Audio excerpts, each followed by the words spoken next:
जानते हैं कि एक हालिया अध्ययन के अनुसार 92% लोग अपने जीवन का 47% समय या तो भविष्य की चिंता में या फिर अतीत के बारे में सोचने में बिताते हैं। आज हम बात करेंगे कि कैसे वर्तमान में जीना हमारी जिंदगी को बदल सकता है। ये आंकड़े वाकई चौंकाने वाले हैं और इसी से जुड़ी है हमारी आज की कहानी, जो एक ऐसे युवक की है जो इसी समस्या से जूझ रहा है। देखिए, यह कहानी आरव नाम के एक युवक की है जो हमेशा अतीत की गलतियों और भविष्य की चिंताओं में खोया रहता है। लेकिन एक दिन उसकी मुलाकात सिया से होती है। और सिया का किरदार वाकई दिलचस्प है। वह माइंडफुलनेस की एक प्रशिक्षक की तरह आरव का मार्गदर्शन करती है। और यहीं से शुरू होती है वर्तमान में जीने की यात्रा। आप जानते हैं, हार्वर्ड मेडिकल स्कूल के एक शोध के अनुसार नियमित माइंडफुलनेस प्रैक्टिस तनाव को 63% तक कम कर सकती है। तो क्या आप बता सकते हैं कि सिया ने आरव को वर्तमान में जीने के लिए क्या-क्या तकनीकें सिखाई? सबसे पहले तो सिया ने आरव को सांस पर ध्यान केंद्रित करना सिखाया।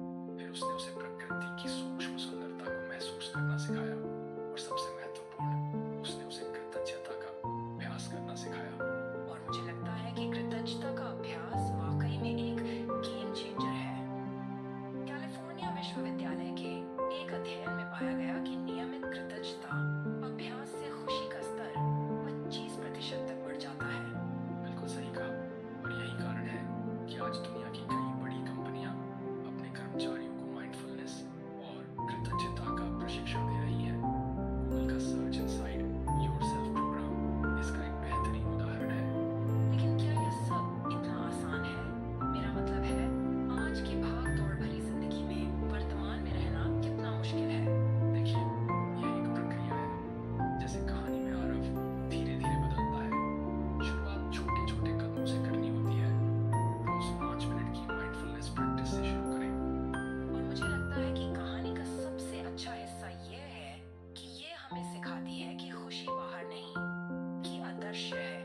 बिल्कुल, और इसलिए यह कहानी इतनी प्रासंगिक है। आज जब डिजिटल डिस्ट्रैक्शंस बढ़ रहे हैं, वर्तमान में जीने की कला और भी महत्वपूर्ण हो जाती है। तो क्या आप हमारे श्रोताओं के लिए कुछ प्रैक्टिकल टिप्स शेयर कर सकते हैं? बिल्कुल। पहला, सुबह उठते ही फोन चेक करने की बजाय 5 मिनट सांस पर ध्यान दें।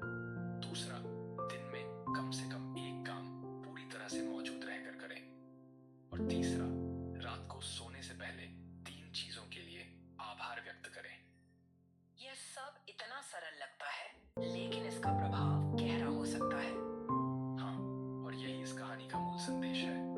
जीवन वर्तमान में है, न कि अतीत में या भविष्य में। तो दोस्तों, आज से ही इन छोटे-छोटे बदलावों की शुरुआत करें। GNFM पर आज की यह चर्चा अभी यहीं समाप्त